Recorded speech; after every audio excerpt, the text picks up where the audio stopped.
Hi, this is Anthony Parent of Parent LLP, the IRSMedic, and today we're going to be talking about tax audit red flags. Yeah, it's that time of the year. This time of the year, tax time, at least the first tax season for many people.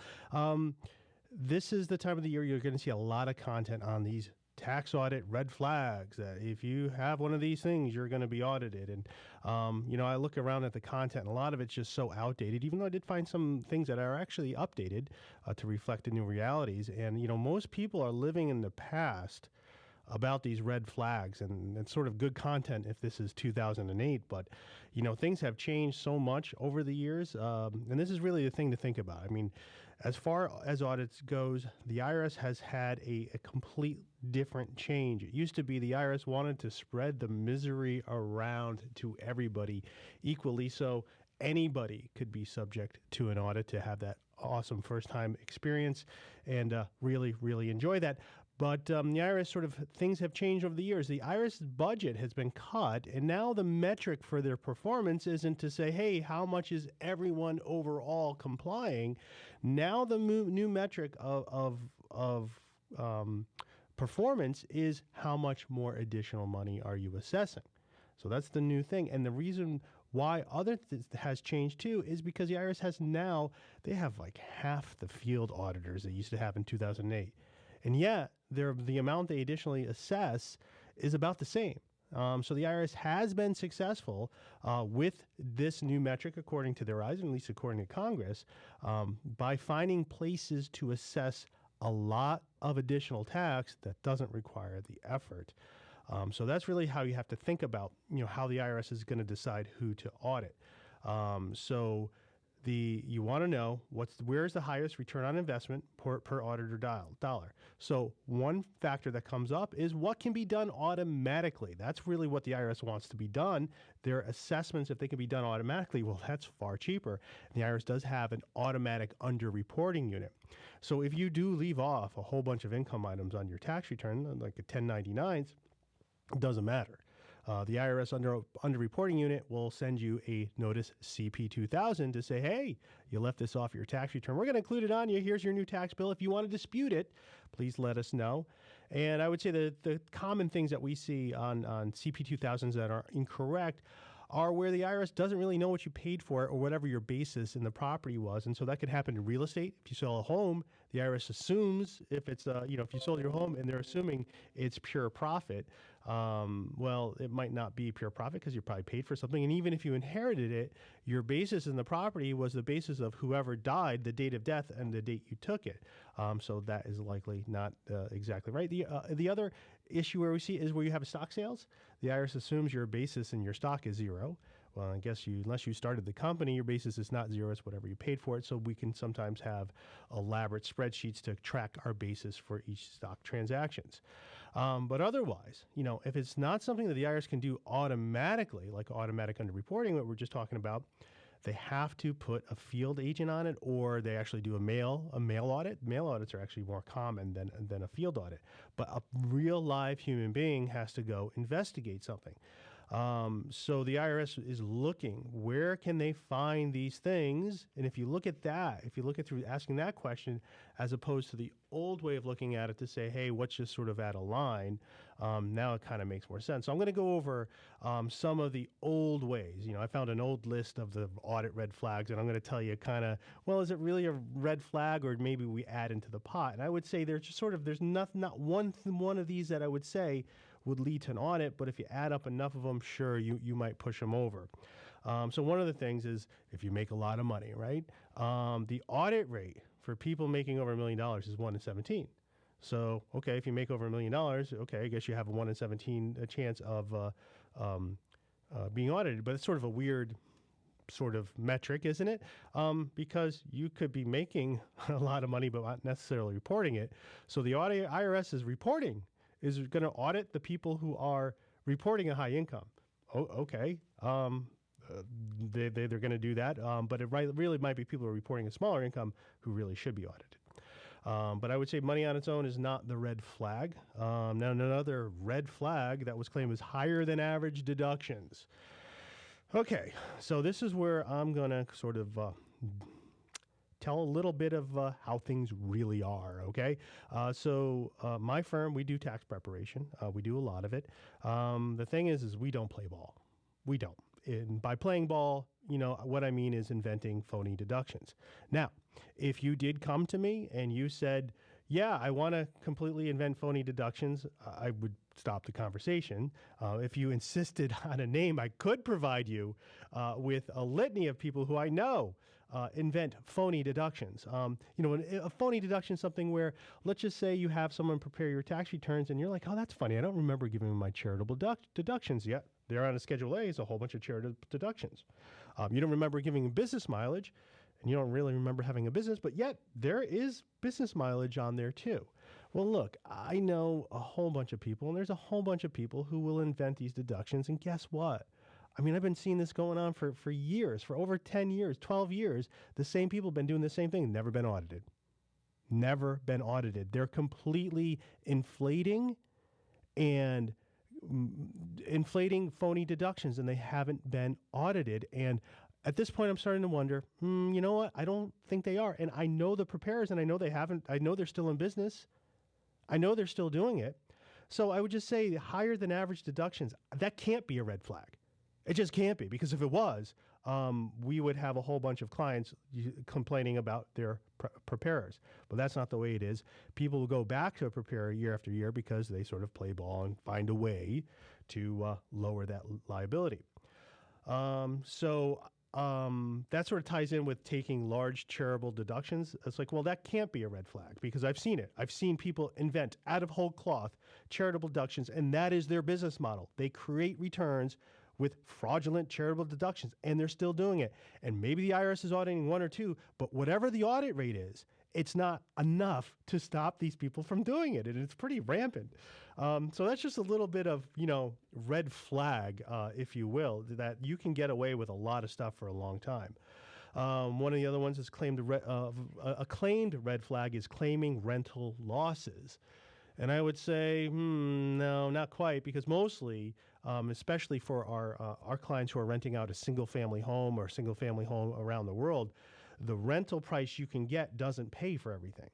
It doesn't pay for the mortgage, and it doesn't pay for, there's really not enough, and it doesn't pay for the hassle so much, and it ends up being a loss because of depreciation we're able to take. So many of our Schedule E's that we file have losses because the rental just isn't what it should be. Now, of course, real estate investment trusts, of course, the whole point is to make money. But for a lot of people who have a property they used to own, used to live in, now they're renting out, it's a loss. So that can't be a red flag at all. Hobby losses. Hobby losses. This is always a red flag. You cannot write off your hobby as a legitimate business expense. And that's what everybody will tell you, except when people do. Because it is possible. It is possible. You can like your job, you can like your business and still write it off. The point is you have to treat it like a business. You just can't sort of say, hey, it's my business because you called it your business. You have to act like it's your business. Do you have a separate checking account? You better have that. Do you have an EIN? Do you have a business plan? Is there any possible way this thing could provide you a benefit other than the joy that the hobby does? And the benefit being a profit. It doesn't have to make a profit, but it has to be able to make a profit, foreseeable at some point. Otherwise, it's going to be disallowed. Now, here's the problem, and I think this illustrates the bigger problem the IRS has and why hobby losses can't be a red flag. Now, in order to go through to find out if someone's hobby expenses are deductible or not, that means an auditor has to go. An auditor has to go. A field auditor has to go to determine if this person's hobby is legitimate or not. Now, the problem is that taxpayer may hire a firm like us, and then we sort of know, like, okay, this is how we're going to support that. The fact that we're going to go for this, and so the fact is like, geez, is the IRS? Is this a slam dunk win for the IRS? Because that's what they're looking for. Again, they're looking for that high ROI. Of course, it could be a factor in whether or not you're going to be pushed to the audit or not. But just a hobby loss in itself, there's so much more that goes into, there's not this automatic assessment. There's not a guaranteed, not a near guaranteed assessment you could have because somebody simply claimed a hobby loss. If people do it the right way, and you'll see law on that, there's a right way to do it. you'll be able to deduct your hobby losses. So that's not really a great red flag for the IRS, and I don't think of it as a red flag myself. Another one, deducting meals, travel, and entertainment. This is people will write off all of their, sometimes get a little bit, writing off every meal. Yeah, that's sort of a giveaway. Don't write off every meal, but high meals and travel and entertainment, well, again, an auditor would have to go to the field to say, or I guess a correspondence audit could happen where, hey, please document all of this to make sure it's legitimate. Again, another actual human being is going to have to do that. Now, the rules changed in 2018, limiting these expenses, so you're not going to see them, and I'm sure next year you're going to have people trying to figure out where to put their meals and entertainment. They're going to see it's not really there on their form anymore. So that's just a little warning. So the issue is going to be going away either way because the law has changed with tax reform. Here's something that's claimed as a red flag, claiming 100% business use of a vehicle. Okay, but again, how are we going to figure out if that was 100% of a use? The IRS has to send an examiner because the fact is you could have a whole bunch of cars at home in your personal name. That doesn't go anywhere on a return. So your business, yes, I'm using this 100% for your business return or your business expense. But that the IRS, in order really to verify that, will have to conduct some sort of examination. So they really don't know until after they're done whether or not it was worth it to audit you. Sometimes this was something that we would see a little bit more. And a lot of these things we used to see all the time, by the way. You know, I'm talking, 2010, 2011, 2012. Yeah, these were audits we were doing. Yep, somebody audited on hobby loss. Yep, somebody audited on meals, travel. These are all things, I have to go back, sort of the ancient history or somewhat ancient history to find, in my mind when we actually had a client with this issue. Because, again, they're just not popping up the way they used to be because they have about half the field examiners they used to have. By the way, they also have very few appeals officers. The IRS has very few appeals officers for additional assessments, and the reason why it's because they don't have the auditor, so there's not as many appeals. So I hope you're getting this, that it's not this. Things have changed so drastically, and you need to understand that when you're reading things that it might be a little outdated. People might have picked up that the IRS has really changed the way they're doing business. Something that we used to see all the time is someone who was claiming they were a professional trader. When they were actually employed full-time and day trading on the side. And then that way they were trying to get around that $3,000 limitation on deductions they could take. They were able to take off all their deductions of losses that during the year, not having to stretch that over time. Not really seeing that anymore. And, okay, here's another one that you'll see this is a red flag all around, not reporting your gambling wins. Yeah. Well, okay, so your gambling wins, there's probably going to be a 1099-G going out to the IRS. Or no, not just a regular 1099, not a 1099-G. And so if you don't, they'll go through the automatic under reporting unit. But really, this is the problem that you have, okay? So it's just sort of figuring out how the world works, okay? If somebody has a gambling win, okay, there's a bunch of assumptions I'm going to make, and I'll probably be right. If somebody has a gambling win, I'm going to say they're a gambler. They gamble a lot. The reason why they won is because the chances of them winning happened because they gambled so much. And the fact is they probably lost. And that's actually true. If you look at the winners of the lotteries, these people are not the people buying one and done. They're buying a lot with the system, and they are increasing their chances of winning because they also increase their chances of losing. So here's the thing. Is that, yes, if you didn't report your gambling wins and the IRS opens an audit to you, what we would do if you hired us to say, okay, give us a list of your gambling losses because we're going to offset them. Now, the fact is most people, gambling is not really their profession. It's something they do with no, I guess there's a profit motive, but, for 20 years they've been losing money steadily. So that the IRS opens an audit for somebody with unreported gambling wins, the fact is they may end up with nothing because the gambling losses will offset that. Now, were a lot of audits happening before the IRS was doing these, and I saw a lot of them. They seem to die off.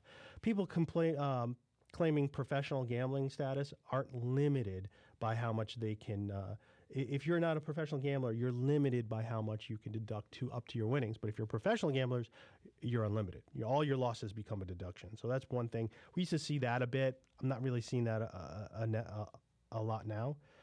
Okay, now we got the one that sort of drove me nuts the most, because I never even saw this as a thing, as a reason why somebody was audited. It might be subject to the audit after it was started, but this was not the spark. And I would say this is the home office deduction.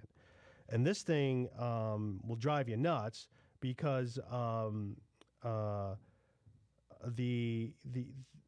that everyone said, oh, you can't claim the home office deduction is a red flag. It's a red flag. It's like you couldn't go 10 feet without hearing this at a tax preparation conference. The thing is I never saw an audit that was initiated because someone claimed a home office deduction. Did I see the home office deduction question once the audit was already in fact? Yes, I did.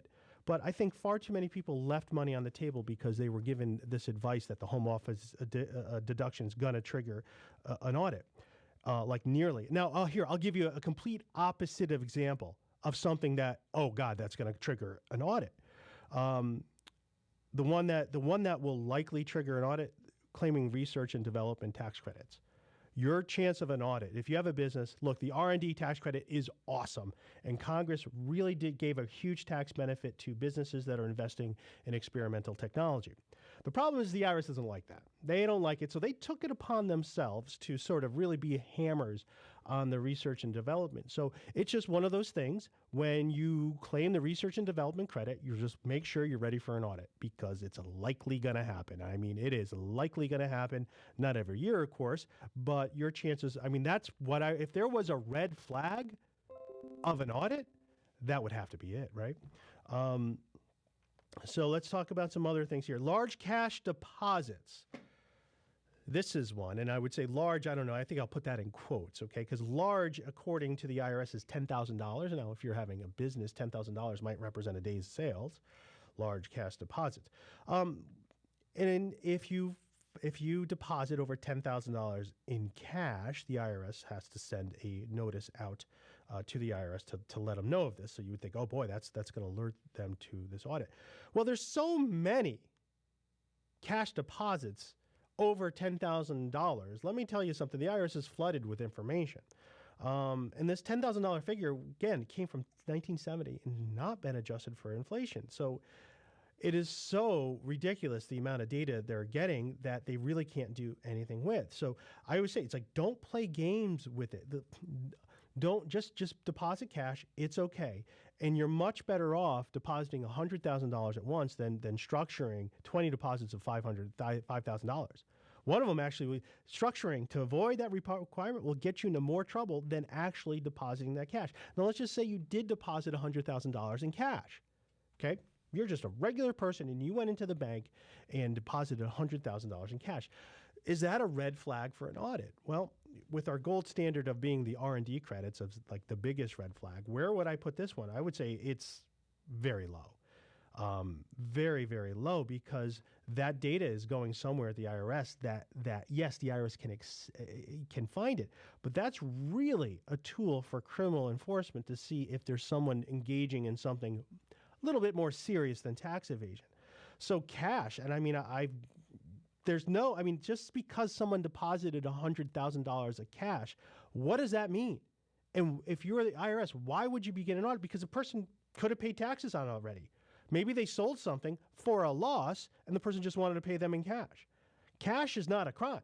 It isn't, even though the IRS kind of, makes it all seem like it.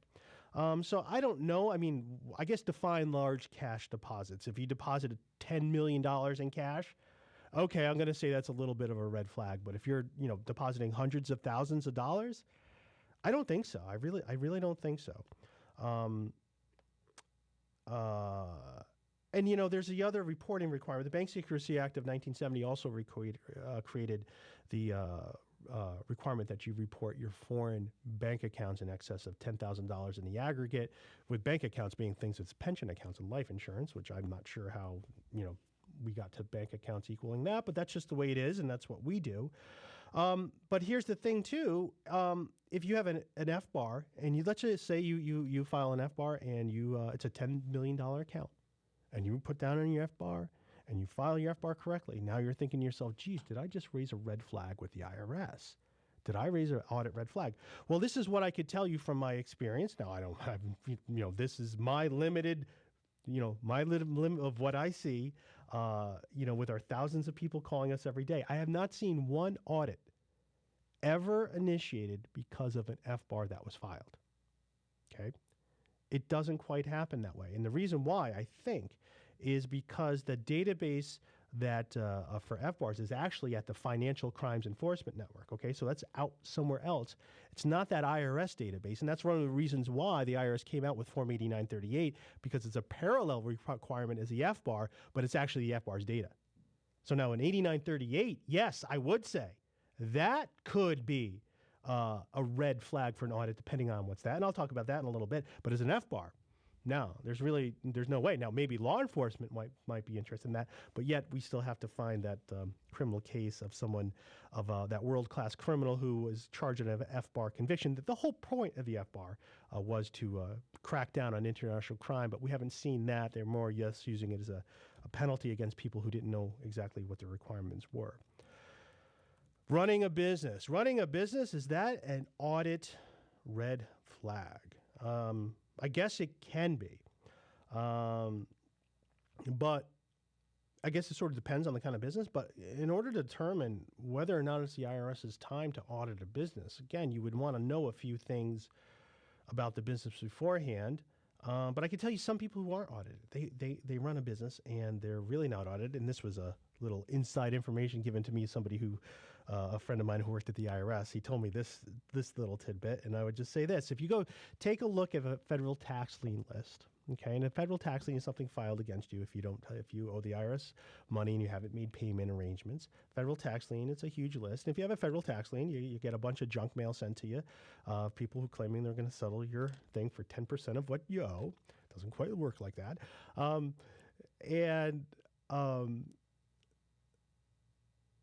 Hold on one second. Lost my thought a little bit there. Oh, yeah. So we're talking about the federal tax lien list. And so try to look at that list and see if you can find people with Chinese surnames on there. Okay. Now, after that, try to find people with Vietnamese surnames, people from the Far East. See if you can find that. And you'll sort of come up to say, well, that's strange. It seems that there aren't any delinquent Asian. This seems like there's very few Asian people who owe taxes. Well, part of that is because the audit rate for Chinese restaurants is incredibly low. And why? Well, because all their books are in Chinese. So in order to audit them, you would have to find someone who is Mandarin speaking, if they were Chinese or Cantonese possibly, and then you would have to go ahead and audit them and find out to see what they owed, if much at all. So there's sort of like a whole group of people out there who are generally safe because the IRS doesn't have the resources, doesn't have the manpower to audit them. If you don't speak the language, it's really hard for them to figure out what you're doing. Now, if you did have a Mandarin-speaking IRS auditor, I'll explain where a little bit you'd rather have that person, what you'd rather have them work on.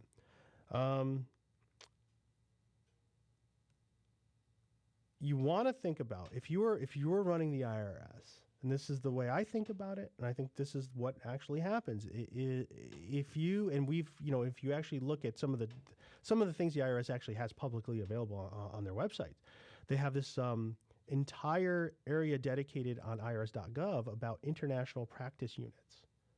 Okay, now these are red flags. The international practice units, and the practice unit isn't a unit of people who work, it's a unit of knowledge base. This unit is on controlled foreign corporations. So there you will see the biggest audit red flags, and here's the reason why. I've reviewed thousands of returns other people have prepared. I've reviewed thousands with foreign income and assets. Some very good, some not so good. But this is the overall thing I could tell. I don't need to look too far to see if there's a problem. You could look at a Form 8938 to see if it's substantially complete. Form 8938 is if you have foreign assets over $50,000, $100,000 if you're in the U.S., and 150 or 200, depending on your filing status, depending on where you're living. There's various thresholds. But you can look at that to say, you know what, here's an error. I could tell there's an error. I don't need to send somebody out to investigate. I don't need to send one of my examiners out to investigate. I already know this 8938 is incorrect. And also, if this person did have, if they reported their income, just say they were a sole proprietor and it was a foreign corporation and they reported their income on a Schedule C, I would say, no. That is wrong. It doesn't go there. Again, from my chair, I could say that goes on a Form 5471, and because you didn't file a Form 5471, my friend, that's another $10,000 penalty. I could also look at the return if that 8938 includes a foreign pension. I could look at that. And depending on the kind of pension it is, I could look at that and say, that pension doesn't go on an 8938. That actually goes on a 3520A. And if the person's taking distributions, there's a 3520 also required. Both of those, $10,000 penalty. So right now, I'm up to $40,000. And I also might be able to take a look at that Schedule C to see if there was any influx. Did the person invest any of their money into their company? If they did, if it's over a certain threshold, there might be a Form 926 that's required, another $10,000 penalty. So now that's 5 $10,000 penalties from my chair. Just looking at the return, I could say this is going to be worth it because I'm at 50 grand already for 1 year. Now, here's the exciting thing about that Form 8938. It came out first in 2011, is when it was part of the Hire Act of 2012. Came out in 2011. So if they wrote this law very cleverly, and actually it's very similar to the 5471. If you don't file one, the entire statute of limitations on your returns doesn't even start. Okay, normally it's a 3-year. 3 years is really the period you're looking at. Yeah, they can go up to 6 years, but it doesn't really happen a lot. It's really that 3 years is what they're going to sort of audit. So instead of a 3-year audit, you're like, well, let's see here. They can go back. If you're an auditor, like, well, if we wanted to, we have $50,000 per year and we can assess this guy for 7 years. That's $350,000. Now that's what I would call a return on investment. So you see where I would say real red flags exist are when you're filing foreign returns, when you're filing and you have foreign income and assets, when you have foreign retirement, it's so easy to get these penalties. And this is the thing too that I would say is that you might be thinking to yourself, the IRS couldn't possibly do that. They couldn't possibly look at me. I'm just a middle class person. Everybody's middle class, by the way. I always like that. Even our clients, with millions of dollars abroad, they're all just middle class. I'm just middle class. I don't understand why they're coming after me. You're going to think that the IRS is going to treat you like a human being. And I think that's a fundamental mistake to make. Maybe they will. But the better way to look at it is to assume they look at you as a target. You're a number with a target, and there's a number over you. In this case, I've just mentioned, it's $350,000. Not that the IRS really cares if they collect the money. They really don't even care if they collect it. But now they get to put that in their press release to say, well, look, with fewer resources, look how much we were able to assess. And that's what they're really looking to, is to say, hey, we're doing a good job, Congress. Now, I would say, I'm not sure if their strategy makes all that much sense, if you think about it, because we've been seeing their budget cut and cut and cut and cut, yet their revenue stays the same, that they get more and more. It's like, geez, guys, maybe it would make a little bit more sense if you actually reduced your assessments, and then you could go back to Congress to say, guys, our hands are tied here. We're trying to do our compliance, and we just don't have the staff to audit everybody. Why don't you increase our budget? So it's sort of this weird sort of thing where the IRS is sort of leading to its own reduction in its budgets through its targeting of very high-value audit red flags. So now, leads to a problem, right? If you do have unreported income and assets abroad, well, what do you do, right? Now I've just sort of said, your audit risk is going to be higher. Well, I'd say this, despite the higher audit risk, those people who do go through the streamlined program, your audit risk is low. And how do I know this? Experience. We have submitted hundreds of streamlined submissions. Not one of them has been audited. The 3 years have passed on many of them. The first ones that we started submitting in 2014, 2015, The 3 years of the time to audit those is long past. So I'd say this: if you do have unreported income and assets, really think about the Streamline program, because it could really help you out, clean up a lot of these things without creating an additional risk. And otherwise, after that, and I think that our clients now see the value of making sure after we do their Streamline submission to have someone that understands the ins and outs and how the IRS actually operates in an audit, which is jaw-dropping. I mean, oh my God. They're just terrible what they do to people. And that's the thing. You cannot give them this ammunition to just hit these penalties off the bat. You need to make sure when you file a tax return, there's nothing on its face. Sure, you might be wrong on something, but there's nothing on its face that the IRS would actually have to go and audit you to see that there's actually a mistake. That's what you want. You don't want that tax return that's just not right in every which way. And unfortunately, there's a lot of that. And unfortunately, there's a lot of that with foreign tax reporting. And again, on your R&D credit, there's your other red flag. You're going to want to make sure you're doing that right. So I'm going to conclude here with this on your audit red flags. Now, we know that there's some things that will maybe there's not really a red flags. Maybe if they add up enough, that will equal enough red flags. And then there's some things that truly are, and that is filing foreign income taxes reporting that's not right. That's facially incorrect. That is a red flag. And filing an R&D credit is a red flag, but also probably worth it. This is Anthony Parent of Parent LLP. I hope you liked this video. Please comment below and subscribe to this channel as we update during the years. And, I did mention some changes that are occurring this year in 2018, and I'll be doing that further this year. Again, thanks for watching.